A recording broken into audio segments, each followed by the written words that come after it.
The most dangerous jobs in the military.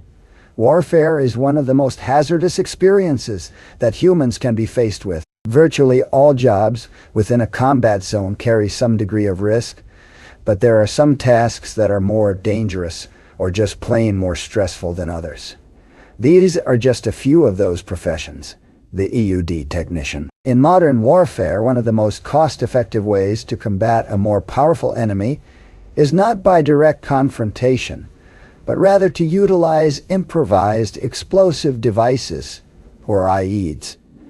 A much preferred method deployed by poorly equipped insurgent forces. These lethal contraptions can be placed virtually anywhere, especially where the risk of collateral damage is high. Once discovered, they have to be removed safely. Here is where the EUD technician comes in. IOD, or explosive ordnance disposal technicians, are specialists at disarming IEDs, mines, and other explosive devices. They come from every branch of the services, each with their own procedures and equipment, but their common goal is the same. After their training, they are deployed to war zones to clear IEDs and other hazardous devices. The process of disarming an IED is extremely stressful, since even the smallest mistake can have fatal consequences. EOD operatives do have technology to keep them safe, such as remote-controlled robots. But these are not always practical, and the EUD must work with a hands-on approach. They also have other forms of protection, such as the bulky bomb suits, but these are cumbersome pieces of equipment and can be more of a hindrance than a help. Where any error can spell disaster, even the most protective suit has little chance of stopping the force of a vehicle packed with explosives. Threats are not always so obvious, as insurgents often place IEDs in hidden locations to surprise the unwary soldier. "A couple of times I've been right on top of an IED before I knew it," said U.S. Marine Corporal Chief Warrant Officer 5 Michael Godesky, who served in Iran. "It's always the one you don't know about that's going to get you. I've definitely been one footstep away from stepping on something before I saw it." Because of the highly stressful nature of their profession, EOD operatives have a very high level of burnout, in addition to the casualties suffered in the line of duty. Since September 11, 2001, 131 American IUD technicians have lost their lives, and around 250 have been severely injured while performing what is arguably the most nerve-wracking job in the military, the forward observer. One of the most devastating tools used in the military today are indirect fire artillery barrages, capable of hurling powerful munitions for miles. Batteries of artillery and mortars can devastate the enemy positions while remaining safely out of range and out of sight of any return fire. Due to the long range of these modern artillery pieces, and the fact that they can remain concealed behind hills, buildings, and other obstacles, the gun crews rarely see their targets, nor the effect that their shells have when they land. The forward observer acts as the eyes and ears of the guns, relaying information to the battery. When a target is identified, the observer will call in the coordinates to the artillery crews, who would then adjust their sights. As the shells start falling, the observer then marks the effect on the target, marking corrections so the munitions hit most effectively. In order to clearly observe the enemy positions, the forward observer is almost always within visual range of them. Though they can operate independently, they are often attached to infantry units, helping to support the troops as they advance. They share the same risks as their comrades, but carry an additional target on their back.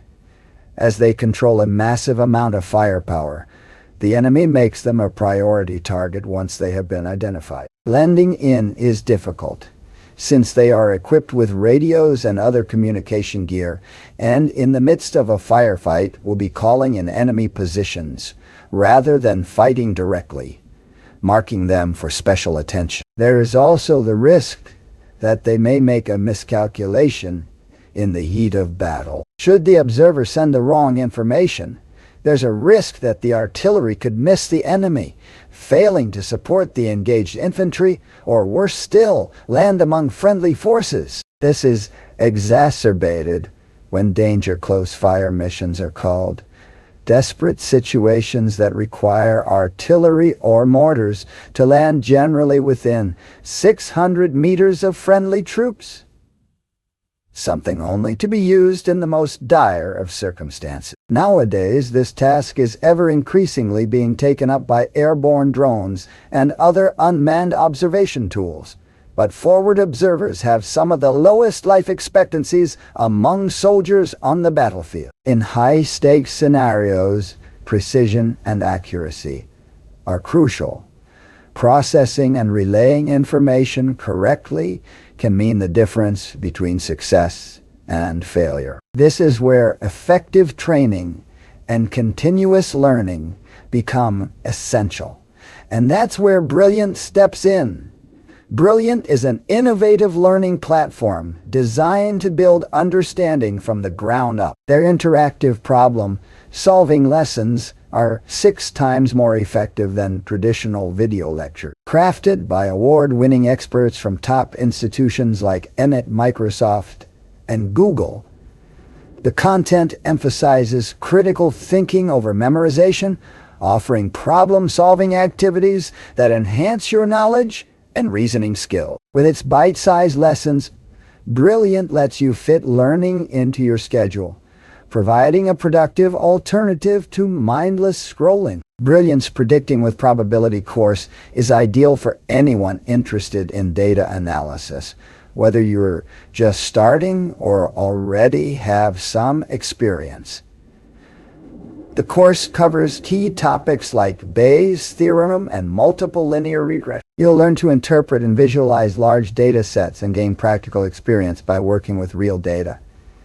This makes complex data easier to understand and use in various applications. In the context of artillery, predicting with probability involves using statistical and mathematical models to estimate the likely impact point of a projectile. This process considers factors such as wind speed, temperature, air pressure, and the characteristics of the artillery piece itself. By calculating probabilities, military strategists can improve targeting accuracy, increasing the chances of hitting the intended target while minimizing collateral damage. This probabilistic approach helps manage uncertainties in long-range artillery operations, enhancing overall mission effectiveness. To explore everything Brilliant has to offer for free for a full 30 days, visit brilliant.org.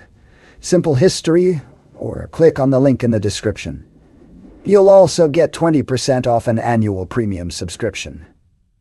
Now, back to it. The combat medic. When a soldier is injured on the battlefield, receiving prompt medical treatment is paramount to ensure their survival. To ensure that a wounded soldier is given treatment as soon as possible, combat medics are on hand to begin treatment, even as the bullets are still flying, stabilizing their patients for evacuation to more extensive medical facilities. These brave individuals share the same risks as their comrades, such as gunshot wounds, eye detonations, and a myriad of other hazards in a combat zone. In addition to these dangers, there are many others that are unique to the medic. When a soldier is wounded by enemy fire, the medic will begin treatment as soon as possible, knowing that a second's delay can spell disaster.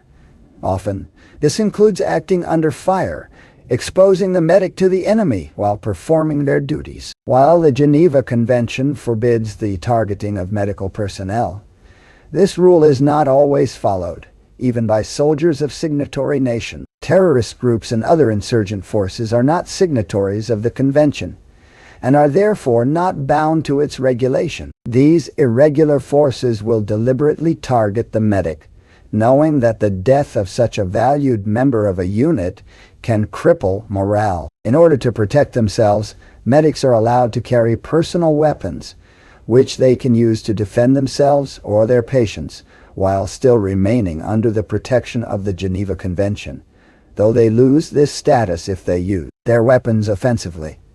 If wounded themselves, the medics will not always receive the best of medical care. Most patrols only have one designated medic, and while all soldiers have rudimentary training in battlefield medicine, it is not the specialized training necessary to stabilize the patient until they can be moved to more advanced facilities. They will find themselves under the care of comrades who may have their best interests in mind, but lack the skills to be the most effective. Another danger medics face is infection. While treating the wounded in a combat zone, it is not always possible to don protective gear, such as sterile latex gloves. While treating an injured soldier, they run the risk of contracting a blood-borne disease, compounding the dangers of this difficult profession. The war correspondent. Nowadays, the average person has access to breaking news from around the world in the palm of their hand. In order to relay this vital information to the general public, war correspondents place themselves in some of the worst conditions on the planet. Journalists in war zones share many of the same dangers that soldiers engaged in the fighting experience, but do so without the same level of training, protection, or equipment. When under fire, they may not know how to react properly, putting themselves at greater risk than the soldiers. Correspondents are unarmed, as they are classified as civilians. Under the Geneva Convention and international law, some less than scrupulous sides in a conflict take advantage of this fact, sending journalists into harm's way, using their potential death or wounding as propaganda to demonize the other side. Many media outlets are underfunded and cannot afford to pay for professional correspondents. Because of this, many rely on freelancers, unaffiliated journalists who have less support than the professionals and take risks that their more experienced counterparts would never even contemplate. This is compounded by the public's fascination with the risks of a war zone. Stories of reporters dodging gunfire or surviving artillery barrages sell much better than dull reports of casualty figures or troop movements. This encourages recklessness, increasing the chances of the journalist becoming a casualty. In this modern age, deaths, wounds, PTSD, alcoholism, and drug abuse are common among journalists who travel around the world, putting themselves in harm's way, armed only with a camera and a notepad. No matter what the profession, those in combat face risks that the average person can only dream of. For a few, their chosen occupation places them in even greater danger, but they still answer the call with bravery and distinction.